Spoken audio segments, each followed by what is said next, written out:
जो आज आप करेंगे वो कल काम आएगा, क्योंकि आपका भी टाइम आएगा। Never too late to dream a new dream. सिर्फ मोटा करने वाली चीज़ें उस जगह पे तुम लोग बैठे हो। मुझे डॉक्टर से बड़ा मसला है और बड़े बड़े जो टॉप 3 टॉप 5 हॉस्पिटल्स हैं they don't talk about diets, they don't talk about nutrition and the rehab part as well. हम डॉक्टर्स के पास जाते हैं और डॉक्टर्स उस चीज़ को मना कर दे रहे हैं कि अब आपको वर्कआउट नहीं करना, क्योंकि वो अपना मंजन बेचना है, अपनी दुकान चलानी है। बाउंसर्स की तो आपको बड़ी ऑफर आती है।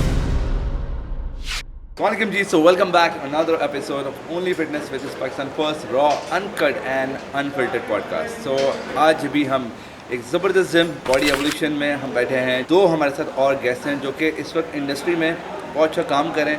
बॉडी एवोल्यूशन के साथ वो काफ़ी अरसे से हैं, और एक होता है ना कि जो बहुत अच्छे पढ़े लिखे ट्रेनर्स, जो एक होता है कि अपनी डिसिप्लिन में रहते हैं, बहुत ज़्यादा हंसी मजाक नहीं है, क्योंकि ऐसे भी लोग हैं और वो भी अच्छा काम कर रहे हैं। तो आज की जो हमारी पॉडकास्ट है वो थोड़ी सी फिटनेस ओरिएंटेड है और उसमें काफ़ी जो है आप लोगों को सीखने मिलेगा। सो वेलकम करते हैं सबसे पहले Umair, thank you so much, and Salman भाई। सो आप दोनों लोग हमारे लिए बड़ी ख़ास हैं, क्योंकि हम नॉर्मली जो पॉडकास्ट करते हैं उसमें हम थोड़ा हंसी मजाक करते हैं, लेकिन हम जितने भी लोग हैं उनके साथ थोड़ा सा हंसी मजाक इसलिए रखते हैं क्योंकि जो हमारी ऑडियंस है उनको थोड़ा सा फ़न एलिमेंट भी चाहिए, कुछ सीखें भी, और उसके बाद हम वो सारी चीज़ें उनको कन्वे भी करें कि फ़िटनेस कितनी इंपॉर्टेंट है। सो सबसे पहले हम स्टार्ट करते हैं कि आप बॉडी एवोल्यूशन में कितने अरसे से हैं, कैसा यहाँ पे जिम चल रहा है, कितने क्लाइंट्स आप रोज़ के डील करते हैं और क्या मज़ा आ रहा है? सबसे पहले तो रिजवान भाई, thank you so much for calling me in your podcast. और मुझे बॉडी एवोल्यूशन में जो है वो 2 साल हो गए हैं। 2 साल और मैं आपको बताऊं कि ये मेरा एक्सपीरियंस कोई इतना ज़बरदस्त है कि दिस इज़ अमेजिंग, क्योंकि जो एनवायरनमेंट और जो काम करने का एक प्रोटोकॉल हमें यहाँ पे दिया गया है। क्योंकि देखें, हमारे जो बॉस हैं Ali Lakhani, he actually did not belong to this industry, ठीक है। उनका काम कुछ और था, फिर उन्होंने इन्वेस्टमेंट करी और ये जिम खोला। सबसे अच्छी बात जो है उनकी वो ये है कि वो आइडियाज़ को जो है वैल्यू देते हैं। बिल्कुल। तो इससे पहले भी मैं एक जिम में काम कर चुका था, लेकिन वहाँ मुझे ऐसा लगता था कि मैं सिर्फ काम करने जाता हूँ, अपना टाइम पूरा करता हूँ और 9 to 5 जॉब। एग्जैक्टली। Yes. लेकिन this the place body evolution is just like my second home नहीं बोलूँगा, ये मेरा फर्स्ट होम है। बिल्कुल है, और घर हम में अपने लड़कों सिर्फ के लिए सोने एक जाता फर्स्ट होम ही होता है जिम। Exactly. हम सबसे ज़्यादा टाइम यहाँ गुजार रहे होते हैं। एग्जैक्टली, घर में सिर्फ सोने जाता हूँ, लेकिन यहाँ पे मेरी टीम, मेरे दोस्त, और ऊपर से फिर उसके बाद हमारे boss, he is amazing person. तो उन्होंने जो हमें एनवायरनमेंट दिया कि यार आपके पास आइडियाज़ है, और सबसे अच्छी बात है कि आइडियाज़ को सुना जाता है। यस। कि यार कोई भी चीज़ है कि भाई ये वाली मशीन मुझे लगता है कि ज़रूरी है, नहीं आई है और इससे हम थोड़ा सा मार्केट में अच्छा एक नाम कर सकते हैं, तो ये लेकर आते हैं। तो अल्हम्दुलिल्लाह मुझे 2 साल हो गए, और हमारी बड़ी हम हंसी मजाक भी करते रहते हैं। अली भाई से क्या मैं बोलता हूँ कि यार अली भाई बस मुझे यहाँ से ऑफर आ रही है। पिकनिक करते हैं कि नहीं? बिल्कुल करते हैं, हम 2 साल में 2 बार पिकनिक कर चुके हैं। और अगर पिकनिक नहीं करते ना तो पिकनिक पे काफ़ी लोग जाने के लिए बोलते हैं, और ख़ासतौर पे जो हमारी जो गैदरिंग है, खासतौर पे हम जिम में एक बड़ी वाइब में काम करते हैं, लेकिन जो आउट ऑफ द वे है, जैसे पिकनिक्स हो गई, इस पे सबसे ज़्यादा जो एक होता है ना असल ट्रेनर्स की शक्ल नज़र आती है, जो डांस, ये वो सारी चीज़ें। Exactly. तो वो वाइब भी बड़ी मज़े की होती है। नहीं रिजवान भाई, बहुत अच्छा एनवायरनमेंट है। इसी तरह से अगर आप जैसे पिकनिक्स वगैरह की बात करते हैं, वो हो गया। फिर एजुकेशनल पॉइंट ऑफ व्यू से हम इकरा यूनिवर्सिटी गए, इसके अलावा हम जो डेनिंग्स लॉ स्कूल गए थे। Yes. तो वहाँ पे हमने अपने जिम को जो है वो प्रमोट किया, वहाँ पे शो किया हमने। तो बड़ा ज़बरदस्त एनवायरनमेंट जो है वो अली भाई ने हमें यहाँ पे सलमान भाई, दिया हुआ है। आप बताएं, आप माशाल्लाह से ज़बरदस्त, मैं आपको जो है काफ़ी अर्से से देख रहा हूँ, एजुकेशन पॉइंट ऑफ व्यू से आप बहुत अच्छा काम कर रहे हैं, और मुझे पता चला है कि यहाँ पे आप आगे भी कोई एकेडमी और कोई टीचिंग उस पर काम करें, काफ़ी ट्रेनर्स को आप बहुत सारी चीज़ें सिखाते हैं। तो किस तरह ये पूरा प्रोसेस चल रहा है? माशाल्लाह से आपने लेवल 3 सर्टिफिकेशन फ्रॉम ISS से, तो इस सारी चीज़ों में कितनी वैल्यू है सर्टिफिकेशंस की, उसके बाद काम करने का एक्सपीरियंस है इस इंडस्ट्री में किस तरह हो रहा है? रिजवान भाई, इंडस्ट्री में जब मैंने सर्टिफिकेशन की थी, टू बी ऑनेस्ट पर्पस उस वक्त ये था, I wanted to learn things for myself. Yes. क्योंकि मैं इतना फिटनेस में अपनी फिटनेस को लेके खो गया था, so I wanted to know more the depth of the details Yes. कि क्या है, और मुझे अपने लिए जानना है। तो मैंने ट्रेनर बनने से पहले ही इसकी सर्टिफिकेशन कर ली थी। ऐसा नहीं था कि पहले मैं फील्ड में उतर आऊँ। अच्छा, उस वक्त आपका ये गोल नहीं था कि you want to become a trainer, but ये कि आप अपने लिए सीख रहे थे? क्योंकि मैं वही था कि मैं इंटरनेट से सीखता था, यूट्यूब से सीखता था। मैंने बोला मुझे और डेप्थ नॉलेज चाहिए। उसके लिए मैंने देखा उस वक्त हमारी लोकल सर्टिफिकेशंस नहीं होती थी, तो आपके पास नेज़म और ISS से ऑप्शंस थे online, so I went for ISS से। अल्हम्दुलिल्लाह that was one of the best decision of my life. और फिर जब वो मैंने सीखा, मैंने बोला ठीक है, अब मेरे पास एक सर्टिफिकेशन भी आ गया है।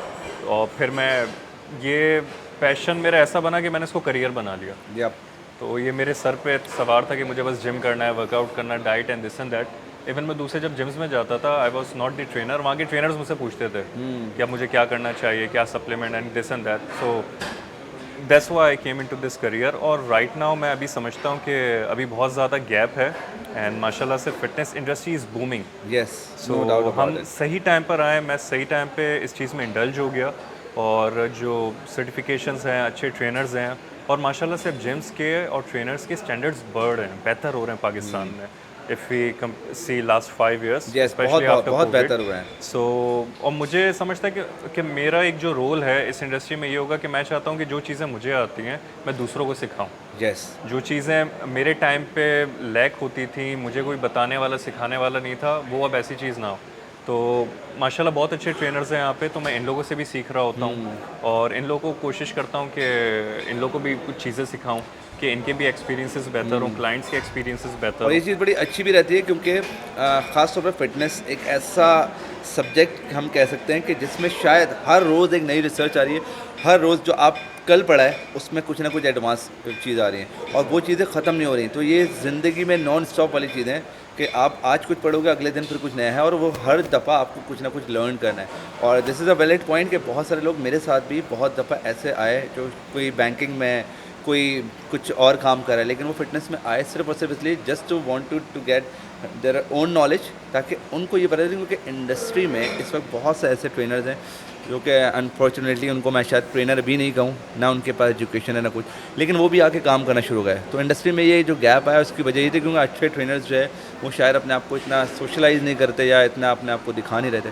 तो ये जो गैप फिल करने के लिए एजुकेशन पॉइंट ऑफ व्यू से जैसे आपने करी, बहुत सारे और लोग करें, तो इसमें कितनी हेल्प आपकी एजुकेशन करती है? एजुकेशन बहुत ज़रूरी है क्योंकि जैसा कि मैंने बोला कि अब स्टैंडर्ड्स जिम के चेंज हो रहे हैं, बढ़ रहे हैं, वो उस्तादों वाला ज़माना, उस्तादों वाला अब जा रहा है। हाँ। तो अब आपके पास क्लाइंट्स आते हैं और अब तो आपको पता होना चाहिए किस क्लाइंट को क्या इशू, उससे कैसे डील करनी है। तो अगर किसी को कोई लेट्स से कोई इंजरी है या फिर कोई और डिजीज़ है, कोई क्रॉनिक डिजीज़ है, व्हाटएवर द इश्यूज़, तो आपको पता होना चाहिए उसको किस तरीके से डील ओवरकम करना है, किस तरह से- ओवरकम करना है। और अनफॉर्चुनेटली जब मैं अभी भी कुछ जिम्स में, मैं अक्सर संडेज़ को या मेरे ऑफ डेज़ होते हैं, मैं डिफरेंट जिम्स में जाता हूँ, वहाँ से चीज़ें सीखता हूँ कि अच्छा यहाँ पर उनकी पॉजिटिव साइड क्या है, उनकी नेगेटिव साइड क्या है, उनके ट्रेनर्स कैसे हैं, दिस एंड दैट। तो अभी भी मुझे बड़ा दुख होता है कि मतलब they are not up to the mark. और बस अनफॉर्चुनेटली वो जो सेंटेंस है ना कि हर कोई ट्रेनर बन जाता है, तो वो चीज़ें काफ़ी चल रही हैं, तो देख के मुझे बड़ा बुरा लग रहा होता है। तो वही मेरी कोशिश है कि जो चीज़ मुझे पता है मैं वो डिलीवर कर सकूँ जितना पॉसिबल है। और बिल्कुल ऐसा होना चाहिए कि नॉलेज जो आपके पास है उसको आप आगे जब तक नहीं देंगे तो अपने साथ रख के क्या करना है। तो हम सारे जितने भी सीनियर्स हैं या जूनियर्स हैं, मैं कहता हूँ किसी को एक चीज़ भी पता है उसको आगे ज़रूर बताएं। तो उमैर, ख़ास तौर पर आपके पास माशाल्लाह से आपकी जो बॉडी है, इतने आप ह्यूज, मुझे इनके सामने बैठ के थोड़ा सा लग रहा है कि यार मैं किधर हूँ। ऑफ कोर्स तो इस चीज़ के ऊपर बहुत सारे लोग आपके पास आते होंगे और ख़ास तौर पे वो हर जगह हर किस्म के इंसान हैं, वो बोलते हैं यार बस मुझे ऐसी बॉडी बनानी है, डाइट वाइट मुझसे नहीं होती। रिजवान भाई, मैं आपको इसकी ऑपोजिट चीज़ बताता हूँ। Yes. हमारे पास ऐसे क्लाइंट्स भी आते हैं और जिम में आएंगे, उन्होंने जिम विजिट कर लिया और उनसे जब पूछो ना कि जी सर बताइए आप क्या गोल जिम में लेकर आते हैं, मुझे ना ऐसे आर्म्स नहीं चाहिए, ऐसे हम मैं कैरी नहीं कर सकता सर।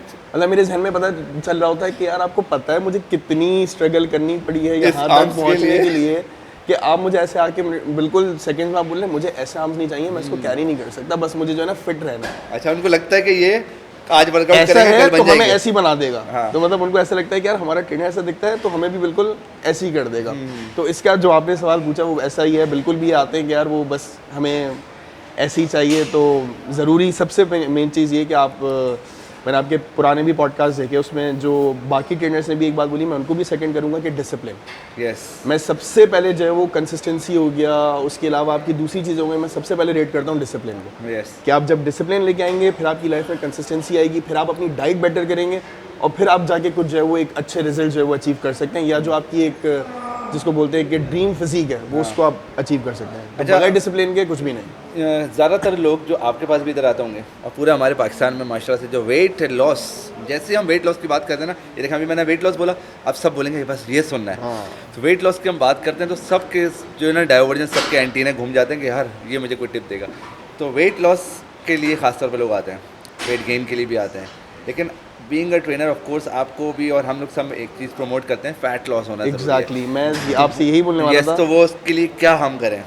कि मैं बिल्कुल यही वाली बात है कि मैं प्रमोट करता हूँ फैट लॉस को रादर देन कि मैं जो है वो वेट लॉस करवाऊँ। या ठीक है, फैट लॉस के लिए अब सबसे ज़्यादा लोग क्या करते हैं, जैसे एक पॉडकास्ट मैंने देखा आपका कि उन्होंने जो है वो डाइट करके सिर्फ जो है वो वेट लॉस किया था। ये बिल्कुल है। इसकी उनको साइड इफ़ेक्ट ज़रूर कुछ ना कुछ रहे होंगे, वो लेथार्जिक रह रहे होंगे उस दौरान जिसमें Yes. कि उनकी जर्नी चल रही होगी।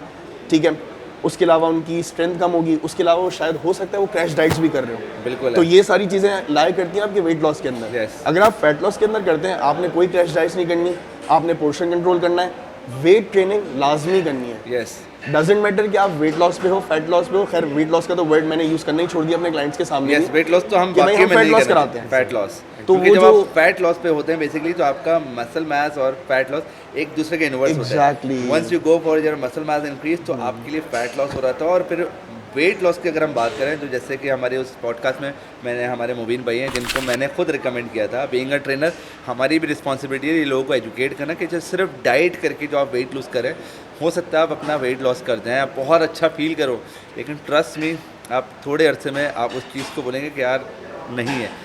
Once you get into the gym, कोई थोड़ी बहुत एक्सरसाइज, मैं बोलता हूँ चलो जिम भी नहीं जाओ भाई, थोड़ी बहुत फिजिकल एक्टिविटीज़ करो, घर में पुशअप कर सकते हो, स्क्वाट करते हो, ये चीज़ें तो कर सकते हो ना। वो चीज़ें जब करोगे ना तो उसका जो रिजल्ट होगा ना वो आपकी लाइफ पे बहुत ज़्यादा असर करेगा। एग्जैक्टली। सलमान, आपके पास मुझे लगता है कि काफ़ी रिहेबिलिटेशन वाले लोग भी आते होंगे जो ख़ास तौर पे डिजीज़ हैं, बहुत ऐसे लोग हैं जो कि हर जिम में आते हैं उस तरह के, तो उनको किस तरह से डील करते हैं? मेरे पास बहुत सारे स्पोर्ट्स क्लाइंट्स भी आते हैं जिनको या तो वो बैडमिंटन खेलते हैं या फुटबॉल खेलते हैं, उनको उससे रिलेटेड इंजरीज़ होती हैं, सो अल्हम्दुलिल्लाह उन पे सॉर्ट आउट करते हैं। फिर बहुत से किसी को कोलेस्ट्रॉल के इशू हैं, हार्ट डिजीज़ हैं या फिर कुछ और उनको डिजीज़ हैं, तो सबसे बेसिक जो पहली चीज़ होती है वो उनकी डाइट होती है। या वो वहाँ पे जो डाइट में मसला कर रहे होते हैं तो पहले उस पे काम करने की ज़रूरत होती है। फिर थोड़ा सा पॉइंट एक्सपीरियंस के साथ आता है कि अच्छा जो स्पेसिफिक पॉइंट्स जैसे किसी को शोल्डर इंजरी या नी इंजरी है तो उसको किस तरीके से सॉल्व आउट करना है। और मेन चीज़ शुरू होती है आपकी डाइट से, और फिर उसके बाद आपकी फिर स्ट्रेंथ ट्रेनिंग आ जाती है एंड दिस एंड दैट। सो अच्छा, इंजरी रिहेबिलिटेशंस के लिए ख़ासतौर पे जब हम इंजरीज़ की बात करते हैं, एक तो ये बड़ा मसला है हमारे पास कि जब हम कोई भी ट्रेनर, जब हम बहुत बात करते हैं ना, ओह आपको इंजरी हो गई, देयर इज़ अ कॉन्सेप्ट कि उस इंसान के अंदर एक इंजरी जो है ना, एक वर्ड इटसेल्फ इतना बड़ा वर्ड है कि इंजरी हो गई, ओह माय गॉड अब मैं वर्कआउट नहीं कर सकूँगा। और वो फिर क्या करते हैं, वो डायरेक्टली उन डॉक्टर्स के पास जाते हैं, उन डॉक्टर्स उस चीज़ को मना कर दे रहे हैं कि अब आपको वर्कआउट नहीं करना, क्योंकि वो अपना मंजन बेचना है, अपनी दुकान चलानी है हमको, और वो ट्रेनर्स से उनको दूर कर दे रहे हैं। जबकि मेरे हिसाब से रिहेबिलिटेशन होना बहुत ज़रूरी है, और रिहैब करने के लिए the only way is to go for the gym. आप फिजियोथेरेपीज़ के लिए जाते हैं, आपको कहीं ना कहीं मूवमेंट करा रहता है। So what is the point for those people के जो रिहेबिलिटेशन को बहुत ज़्यादा समझते हैं और इंजरीज़ को खास तरह देखें, ये आज मैं उन लोगों को कहता हूँ कि अगर आप किसी इंजरी की वजह से अपना वर्कआउट या अपना स्पोर्ट्स छोड़ देते हैं तो वो इंजरी आपको लॉन्ग टर्म भी रहेगी, ज़िंदगी भर रहेगी, और आप 5 से 10 साल के बाद भी कोई एक्टिविटी करेंगे स्पोर्ट्स या आपका तो वो इंजरी रहेगी। तो इंजरी को छोड़ देना is not the solution. You need to find out कि आपका प्रॉब्लम क्या है और उसको सॉल्व कैसे करना है। क्योंकि यहाँ पे बहुत सारी टेक्निकलिटीज़ हैं कि आपके जैसे आपके कुछ आपके लिगामेंट्स होते हैं या कुछ जॉइंट्स होते हैं, तो वहाँ पे तब तक ब्लड फ्लो नहीं होता तब तक जब तक वहाँ पे आप कोई प्रेशर नहीं करते या उसको ट्रिगर नहीं करते, मतलब ब्लड फ्लो नहीं होता, और ब्लड अपने साथ न्यूट्रिएंट्स लेके जाता है। तो हमारे अनफॉर्चुनेटली मैं आपको क्या बताऊँ, ये चीज़ मुझे डॉक्टर्स से बड़ा मसला है, और बड़े बड़े जो टॉप 3 टॉप 5 हॉस्पिटल्स हैं, they don't talk about diets, they don't talk about nutrition and the rehab part as well. मैंने उन्हें देखा है, दे जस्ट हैव टू, ये दवाई आप सुबह शाम खा लें और आप 6 महीने के लिए जिम ट्रेनिंग नहीं करें, सब छोड़ दें। मैं कभी चाहता हूँ कि मुझे ये मसला है वो मसला है, सो इंजरीज आ जाती हैं। यू आर लाइक कि why you need to work out, सिर्फ रनिंग करो, सिर्फ वॉक करो, वर्कआउट करने की कोई ज़रूरत नहीं है। सो अनफॉर्चुनेटली डॉक्टर्स हैं और वो इस तरीके के एडवाइसेस देते हैं। तो अगेन मैं कहूँगा, अगर आपको कोई इंजरी है उसको उसके प्रॉब्लम फाइंड करके उस पर काम करें, उसको छोड़ देना इज़ नॉट द सॉल्यूशन। अच्छा रिजवान भाई, इसी चीज़ को मैं थोड़ा सा सेकंड करूँगा कि बीइंग अ ट्रेनर ना, sometime we need to play with the psychology of our client. मतलब कुछ क्लाइंट्स ऐसे होते हैं कि अगर उनको इंजरी हो जाए ना तो वो समझते हैं कि बस हमें पता नहीं क्या हो गया। अब मैं आपको बता दूँ, मैं जब यहाँ पे नया नया हायर हुआ तो मैं अली भाई को ट्रेनिंग कराता था। तो अली भाई की शुरू में आदत थी कि उनको ज़रा सी कुछ कमर में झटका आ जाए, शोल्डर में कुछ हो जाए। अब मैंने 2 बार 3 बार देखा कि मुझे आके बोलने में MRI करा के आ गया। मैंने ये वाली मेडिसिन लेना स्टार्ट कर दी। 3 बार शुरू के 1 महीने में मेरे साथ वर्कआउट करके इनको ये हुआ कि इन्होंने मुझे बोला कि यार मुझे ये इंजरी हो गई, तो मैं MRI करा कर आ गया। उसके अलावा मैंने ये करा लिया, वो करा लिया। तो मेरे ये समझ गया कि इनका यहाँ ये जो है वो इंजरी को बहुत ज़्यादा वो कर लेते हैं, छोटी छोटी चीज़ों को बहुत बड़ा एग्जैक्टली। तो इस तरह के बहुत सारे और भी क्लाइंट्स होते हैं कि जिनकी हमें थोड़ा साइकी से प्ले करना पड़ता है। कि आपने इंजरी हो भी गई तो मतलब ठीक है, हाँ सही है, इट्स ओके। और मैं क्या समझता हूँ कि मूवमेंट इज़ द थेरेपी। जो इन्होंने बात करी कि अगर आपने उसको स्टॉप कर दिया कि यार आप वर्कआउट नहीं कर रहे या फिर आप जिम नहीं जा रहे, तो वो लॉन्ग टर्म भी आपके बॉडी में रह सकती है। एग्जैक्टली। तो इसका ऑपोजिट क्या चीज़ है कि मूवमेंट इज़ द थेरेपी। जो चीज़ है आप उसकी रिहैब एक्सरसाइजेस करें, ठीक है, उसकी जो है वो आइसिंग हो गई या फिर इसके अलावा और जो काफ़ी थेरेपीज़ होती हैं वो करें और उसको इस तरह से क्योर करें, ना कि बिल्कुल आप सारी चीज़ें छोड़ के बैठ जाए। जिस तरह अली भाई ने किया है, इस तरह से बहुत सारे लोग हैं जो कि छोटी सी कुछ होता ना, चुक आ गई, कुछ मसल मोच आ गई, मोच को भी समझते हैं इंजरी हो गई, और उसके बाद वो बिल्कुल एक होता है ना, वो प्रॉपर बहुत दिमाग बना लेते हैं। और ख़ास तौर पे उन पेरेंट्स के ऊपर भी मैं सलाम पेश करता हूँ कि वो उनको और ज़्यादा रोक दे रहे हैं। आजकल हमारे मुल्क में स्पोर्ट्स एक्टिविटीज़ को अब जाके मैं देख रहा हूँ कि बैडमिंटन, पैडल, इस तरह के बहुत सारे एक्टिविटीज़, जैसे अरीना है, इस तरह से अभी बहुत सारे और चीज़ आ गई। तो अब स्पोर्ट्स को एंगेज किया जा रहा है। अदरवाइज़ बीच में एक ऐसा टाइम था जहाँ पे शायद सिर्फ और सिर्फ हमारे स्पोर्ट्स जो है हम टीवी पे देखते रहे, और अब तो खैर हम हमारी क्रिकेट भी बर्बाद हो गई, पता नहीं क्या कर रहे हो तुम लोग। तो ये सारी चीज़ें, इसलिए lack of fitness, lack of sports, ये सारी चीज़ें को इंशाल्लाह हमारी भी कोशिश प्रमोट करें और ये सारी चीज़ों से बचें। अच्छा, उसमें काफ़ी लोग जो यहाँ पर आते हैं, उससे पहले मैं एक सवाल करना चाहूँगा। उमैर जो है माशाल्लाह से इतना ह्यूज है, बाउंसर्स की तो आपको बड़ी ऑफ़र आती होंगी कि आप बाउंसर बनकर आप हमारे पार्टी में आए, ऐसा हुआ है? अरे आप दूसरों की बात कर रहे हैं कि हमें कहीं बाहर निकलना होता है ना, तो मैं बड़ा कंफर्टेबल फील करता हूँ कि उमैर है साथ ना, तो उमैर को एज अ बाउंसर लेके घूमते हैं आप लोग? मुझे ऐसी फीलिंग आती है कि मैं अपना एक ना गॉड लेके चल रहा हूँ। हम लोग कहीं जाते हैं आउटिंग्स पे, दिस एंड दैट ना, और इसको लोग यूं करके देखना शुरू कर देते हैं उमैर को। मैं बोला हाँ, मैं इसको अक्सर बोलता हूँ, मैं उमैर तू ऐसा ना, मुझे फील आती है कि हमारे साथ एक बाउंसर ना साथ चल रहा है। जब मैं नॉर्मली ना बहुत अरसे पहले कुछ बाउंसर, मैंने अपनी ज़िंदगी के हर एरा में काम किया है। मैं पार्टी में बाउंसर भी बना हूँ। एक वक्त हमारी भी थोड़ी अच्छी बॉडी होती थी, अब ख़त्म हो गया तो क्या हुआ, तो उस वक्त वो बॉडी भी हमारे लिए इनफ होती थी। अब तो ज़ाहिर से पहले एक बहुत गेम आ गया, तो मैंने बाउंसर्स की भी काम किए। मैंने लिस्ट बना के लोगों को एंट्री वगैरह सब देता था। तो उस वक्त मेरे साथ बहुत सारे बाउंसर्स काम करते रहे। हम 4-5 हज़ार रुपये लेते थे, बड़ा खुश होते थे। उस वक्त मैं लड़के ढूंढता रहा कि जिनकी बॉडी अच्छी है वो लेकर आओ उनको। सो उमैर, आपको अगर बाउंसर की जॉब मिले और आपको बोला यार कि यार ट्रेनर व्रेनर छोड़ो, फिर आप क्या करेंगे? फिलहाल जो बॉडी एवोल्यूशन है उसको छोड़ने का मेरा भी कोई प्लान नहीं है। बॉडी एवोल्यूशन में बाउंसर की जॉब है कोई?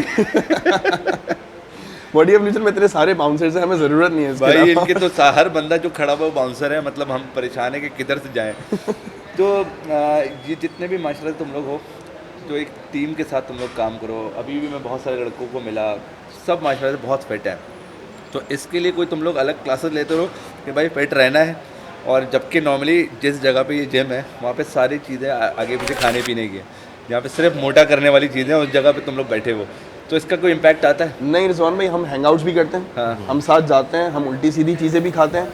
लेकिन अभी जैसे मैं हूँ और हमारा एक ट्रेनर है हमजा है, हम दोनों अभी प्रेप पे हैं। हम लोग फैब में जो कम्पीट करने जा रहे हैं। अच्छा। तो अभी थोड़ी सी चीज़ें हमारी रुकी हुई हैं, वरना होता ये कि हम लोग ना एक दूसरे की मोटिवेशन है, हमारे बीच एक हेल्दी कंपटीशन है कि हम देख रहे हैं कि यार जो मेरे साथ काम करता है वो अच्छा ग्रो कर रहा है, बॉडी वाइज उसकी जो फिजिक है वो अच्छी होती जा रही है, तो मुझे जो है वो कुछ करना चाहिए अपने साथ। बहुत सारे ट्रेनर शुरू में ऐसे थे जो आते थे ट्रेनिंग नहीं करते थे।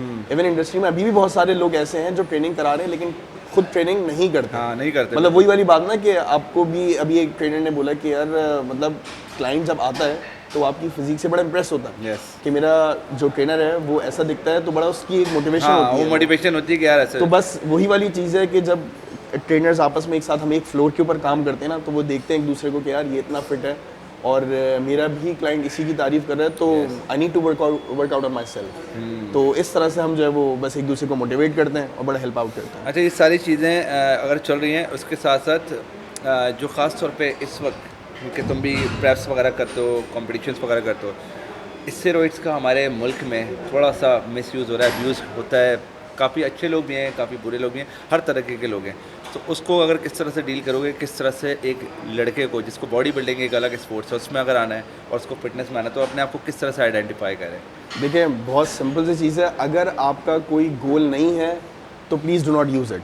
जो ये जो Yes. PEDs होते हैं, परफॉर्मेंस इन्हांसमेंट ड्रग्स जो होते हैं, इनको यूज़ करने की ज़रूरत नहीं है। हाँ, अगर देखेंगे कौन कौन यूज़ कर रहे हैं, एथलीट्स यूज़ करते हैं जो कम्पीट कर रहे हैं, या फिर आपके मॉडल्स हो गए, इन्फ्लुएंसर्स हो गए, बड़े लेवल वाले। ठीक है, अगर आपका कोई ऐसा गोल है कि आपने ऑन स्क्रीन शो होना है, तो आप इस चीज़ के अंदर आए। और फिर सबसे मेन चीज़ ये कि आप एक अच्छा कोच हायर करें। गूगल से देख के, यूट्यूब से देख के, दूसरे लोगों को गूगल यूट्यूब पे सुन के चीज़ें अप्लाई करना नहीं शुरू कर दें, क्योंकि साइकिल जो एक हमारी बनती है ना, तो हमारे जो इतने उस्ताद हैं फिर वो किधर जाएंगे? उनका भी तो घर बस चलाना तो है। वो- उस्तादों का ही तो घर बंद करना है, अब बहुत हो गया ना, मतलब ये बहुत हो उस्तादों के चक्कर में वही तो मैं आपको बोल रहा हूँ कि फिटनेस के अलावा ये जो स्टफ वाला डिपार्टमेंट है, इसमें भी अब उनकी दुकान बंद होनी चाहिए। बिल्कुल। क्योंकि अनफॉर्चुनेटली इन लोगों ने रट्टे मारे हुए हैं यस यस यस। कि ये लगा लो, और ये एक लगा ही लो, ये चीज़ लगा लो, सबके और वो ऊपर चीज़ apply हो सबको रही है। चला। कोई हमारे यहाँ, मुझे सबसे बड़ा इशू है कि चलो जो फिटनेस इंडस्ट्री में जो ट्रेनर्स हैं जो कर रहे हैं, आप कर रहे हो ना, ठीक है, लेकिन मेरा होता है यार अपना ब्लड वर्क तो करो। Yes. तुम देखो तो सही कि तुम स्टार्ट करने से पहले कहाँ पे खड़े हुए हो।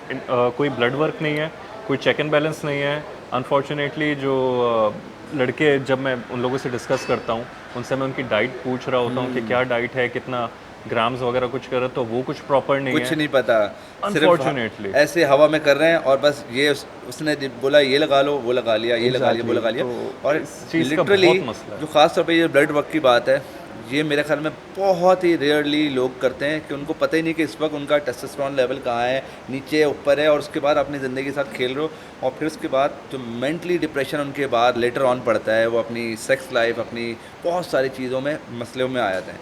तो वो चीज़ें कब तक सही हो जाएंगी? मतलब इसका सही होने का चांस है या नहीं है? देखें, ये चीज़ to be honest with you, पूरी दुनिया में जो स्टफ यूज़ है वो बढ़ गया है, क्योंकि now information is everywhere. Yes. और जिस तरीके से आप इंस्टाग्राम देखते हैं कि जितना फिटनेस रिलेटेड हो गया है इंस्टाग्राम, तो स्टफ पूरी दुनिया में बढ़ गया है। लेकिन वही वाली बात है कि हमारे यहाँ पाकिस्तान में और इंडिया में, इन एरियाज़ में इट्स वेरी इजीली अवेलेबल। कुछ इलीगल वाला और ऐसा कुछ नहीं है, जिसको जो मिलता है, जिसको जब समझ आ रहा है वो शुरू कर रहा है। Yes yes. सो अनफॉर्चुनेटली उसकी वजह से अभी उनको लड़कों को आइडिया नहीं हो रहा है कि उसके शॉर्ट टर्म और लॉन्ग टर्म काफ़ी नुकसान हैं, सारे उसके साइड इफेक्ट्स बहुत ज़्यादा हैं, उनको आइडिया नहीं है। अनफॉर्चुनेटली हम इंस्टाग्राम की वजह से कि इसने बॉडी बनाई हुई है, तो मुझे भी बस जल्दी बॉडी बनानी क्या है। करें, उमर की ठन बॉडी ठन बनी ठन हुई ठन है तो ऐसे। मुझे बस ऐसी बनानी है, चाहे कुछ भी हो जाए। बस मैंने उमर- ऐसे लड़के देखे हैं, मतलब वर्कआउट किए हुए उनको सिर्फ 4 महीने 6 महीने होता है, and they start using stuff. I mean भाई, तुम जान तो लगाओ, तुम अपनी तो पूरी कोशिश करो कुछ, कि अभी Yes, तुम yes, कहाँ yes. स्टैंड करते हो। उसके बाद अगर तुम्हें लगता है कि तुम एज अ कॉम्पीट करना चाहते हो, एज अ ट्रेनर होना चाहते हो, you should go for that. Yes. लेकिन हमारे यहाँ वही है कि हार्ड वर्क वाला डिपार्टमेंट बड़ा पीछे रह गया, और हर सबको कोई shortcut चाहिए। शॉर्टकट चाहिए, और शॉर्टकट के चक्कर में क्या चीज़ें हो रही हैं, ये चीज़ आप बेहतर जानते हैं। इसी से रिलेटेड रिजवान भाई, मेरी एक पर्सनल रिकमेंडेशन है। जैसे आप इंडस्ट्री के एक बड़े नामी ग्रामी ट्रेनर हैं, आपकी तरह के और भी ट्रेनर्स हैं। अब इंडस्ट्री देखें बहुत चेंज हो रही है। Yes. एक फिटनेस का लेवल एक अलग शक्ल लेके अब सामने आ रहा है। सही है। तो इसके लिए मैं ये रिकमेंड करता हूँ कि जैसे ज़ियाउद्दीन यूनिवर्सिटी कोर्स करवा रहा है, मैं खुद ज़ियाउद्दीन से सर्टिफाइड हूँ, आप एक एकेडमी चला रहे हैं अपनी। तो अगर जैसे अब हमारे पास भी बहुत सारे क्लाइंट्स आते हैं ना, तो वाकई पूछते ज़रूर हैं कि यार हमें साइकिल स्टार्ट करवा दें। And to be very honest, I do not know anything about it कि यार ये साइकिल बनता कैसे, यस यस यस। कौन सी चीज़ कब किसको देनी है। तो मेरा ये मैं ये रिकमेंडेशन देना चाहता हूँ कि इन कोर्सेज के अंदर ये बेसिक चीज़ें ऐड कराएं, Add जो कराएं। PEDs होते हैं। यस। प्रॉपर आप स्टेरॉइड्स ना डालें, जो PEDs हैं उनके बारे में बेसिक चीज़ें बताएं, और इसका कोई लाइसेंस होना चाहिए यस। कि वो देखे कि हाँ यार, अगर कोई ट्रेनर किसी क्लाइंट को ये करवा रहा है तो क्या उसके उसने उसकी पास ब्लड उसकी रिपोर्ट एक चेक license करी है? होनी चाहिए, एग्जैक्टली। क्योंकि हम किसी की बॉडी से इस तरह तो नहीं खेल सकते ना Yes. कि कोई भी हमने डोज लिया और उसको लगा दिया, अब उस पर क्या रिएक्ट कर रहा है, कैसे रिएक्ट कर रहा है, इसकी जिम्मेदारी कौन लेगा? Yes yes. और रिसेंटली अभी जैसे तुमने बात करी, मैंने इन सारी चीज़ों को काफ़ी दफ़ा जब सोचा, तो मैंने खुद अपने कोर्स में, हम लोग एनाटमी, न्यूट्रिशन, ये सारी चीज़ें पढ़ रहे हैं, वेट लॉस कैसे करना है, एक्सरसाइज कैसे करनी है। मैंने खुद अपने इस वक्त जो हमारा बैच 5 चल रहा है, तो हमने उसके अंदर परफॉर्मेंस इन्हेंसमेंट के ऊपर एक स्पेशली Exactly. वर्कशॉप करी थी That is great. और उसके ऊपर बहुत सारे लोग आए, ख़ासतौर पे वो लोग भी जिनके शायद इस चीज़ से कोई ताल्लुक नहीं है, लेकिन स्पेशली ये कोर्स डाला गया क्योंकि ये एक टैबू टॉपिक है, इसके ऊपर कोई बात नहीं करता। तो मैं Exactly. खुद भी कोशिश कर रहा हूँ और ये रिकमेंडेशन तमाम उन लोगों से भी होगी, आप लोगों से भी होगी कि अपने साथ जो भी एक्सपीरियंस है उसको लोगों के साथ शेयर करें और आई गेस उस पर हमारे जितने भी लोग हैं उनको ज़्यादा बेहतर समझ में आएगा। जाने से पहले एक कोई positive message from your side कि चाहे वो स्टूडेंट्स हैं, चाहे वो ट्रेनिंग कर रहे हैं, उनके लिए एक अच्छा डिसिप्लिन मैसेज क्या होना चाहिए आपकी तरफ से? मैं एक बहुत शॉर्ट सी चीज़ बोलूँगा कि it's never too late to dream a new dream और it's never too late to start a new journey. ठीक है, अब लोगों को ऐसा लगता है कि यार बहुत लेट हो चुका है, अब क्या फिटनेस Yes. की तरफ जाएं और क्या अब कैसे दोबारा ज़ीरो से स्टार्ट करना पड़ेगा। तो कुछ भी लेट नहीं हुआ है, ठीक है। सिर्फ थोड़ा सा एक आपको मोटिवेशन की ज़रूरत है, जिम आए, जिम में मिगल करें, ठीक है, थोड़ा सा डिसिप्लिन लेकर आएँ लाइफ में और अपनी फिटनेस को जो है वो बेटर करें। इससे ना सिर्फ आपकी फ़िज़िकल अपीयरेंस अच्छी होगी बल्कि आप देखेंगे कि आपका जो बॉडी है वो इंटरनली प्लस जिसको बोलते हैं कि आप मेंटली भी खुद को बहुत Yes. अच्छा फील जो है वो करेंगे।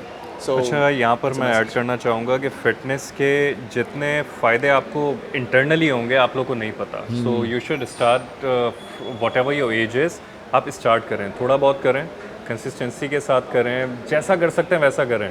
अब वही वाली बात है कि अगर आप जिम आ सकते हैं जिम जाएं, जिम ज्वाइन नहीं कर सकते आप कोई स्पोर्ट्स खेलें, कोई स्पोर्ट्स नहीं खेल सकते अपने घर में एक्सरसाइजेस Yes. करें। बिलीव मी, मैं घर में आधा पौने घंटे के वर्कआउट्स करता हूँ। So you should do something about it and you gonna feel amazing externally and internally as well.